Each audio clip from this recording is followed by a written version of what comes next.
I can. This locomotive is open for cab tours. As you can see recently here, the Huntington area CVB reopened this as a red Caboose artisan good and coffee shop.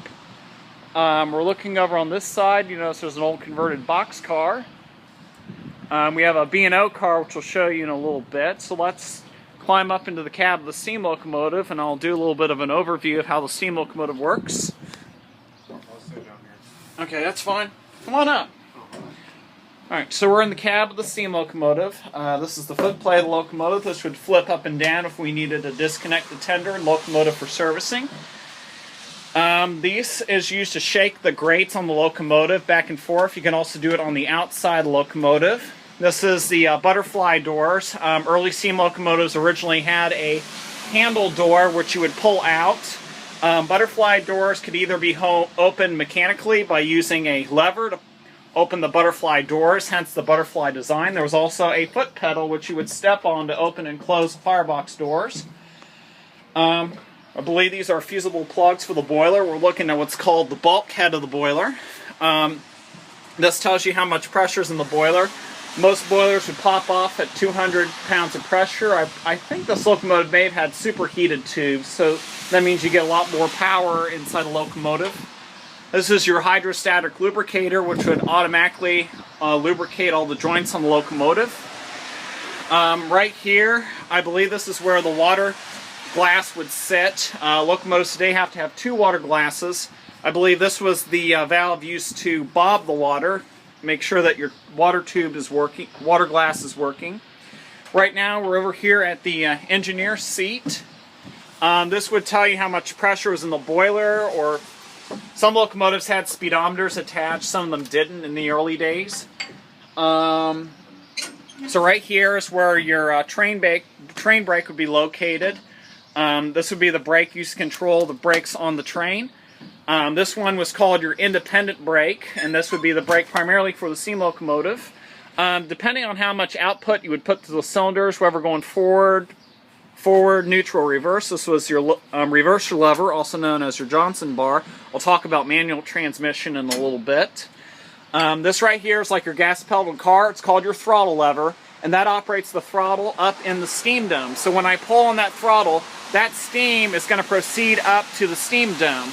Now, before there were air brakes back in the day, steam locomotives previously, 1800s, did not have air brake systems until George Westinghouse came along. So this basically running a steam locomotive, unlike running a modern diesel, was more similar to manual transmission in an old car.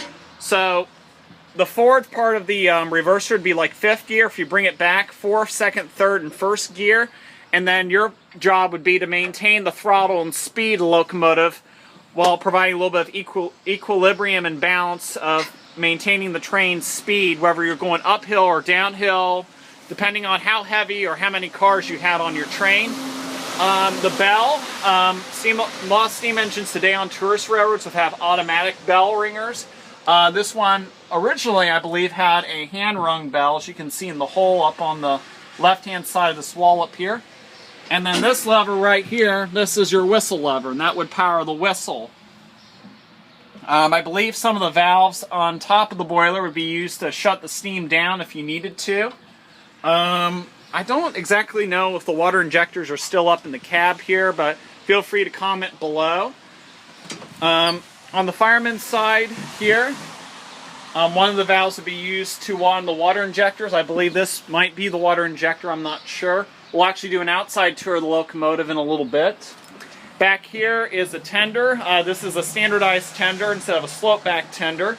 This is where all the coal would be stored in, and then behind there would be a water tank used to store the water in the boiler. So let's go down and we'll take a tour of the left side of the steam locomotive to go over some other specifics. Hey, can I say some commentary? Sure, go ahead, Tower 1. Back in the day, when my Uncle Dewey worked for the CNO and B&O, he used to take me here when I was 3 years old. Nice. All right, this brings back some memories. So we talked about wheel arrangements. This is an example of a 282 Mikado. It was based on a design of locomotive from Japan. This one was not built in Japan though, but it was a, I think if I'm correct, it was a standard that was adopted in Japan, or Japan adopted it in the United States. Correct me if I'm wrong. Now we talked about 282. Your leading wheels are in the front, which means you have 2 trailing wheels in the front. You have 8 driving wheels. And then below there, where the firebox is at, you have your trailing wheels. So you have 2 driving wheels, 8 driving wheels, and 2 trailing wheels, making this a 282 Mikado type. And this is an example of a journal box. A lot of times, if grease is not applied to the oil bearings, it will overheat, and you get what's called a hot box. Similar to right here, you'll notice there's a little circular device here. That's where you keep the wheels lubricated, so that way you have efficient travel. Right up here is your firebox. There was another way you could dump your ashes. There was an ash dump right here. You attach a lever to it, you pull it back and forth, and dump your ashes here. This is the sanding valve. We talked about how we can sand the wheels if we were having to run on slippery rails or trying to gain traction pulling a heavy train up the hill. The engineer would pull the sanding valve up in one of the domes, which happens to be the sanding dome. That would squirt sand onto the rails so you can gain traction. That is your brake pad right here. We talked about air brakes. Once we introduced air brakes, it made the air brake system a little bit more efficient for efficient travel.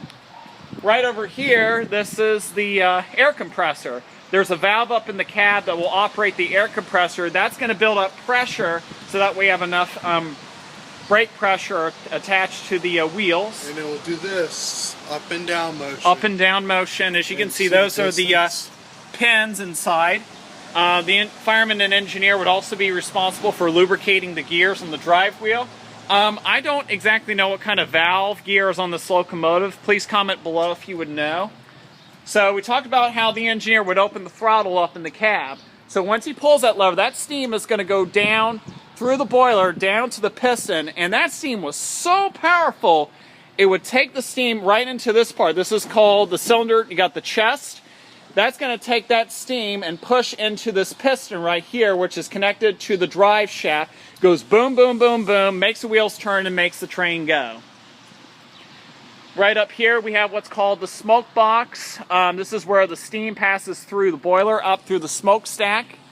That's your headlight. Earlier headlights back in the day would be operated with candles before we had electricity, thanks to Thomas Edison. And oil too. Yeah, we also have oil lamps. And right over here is where the air brake reservoir would be used to charge your brake systems up.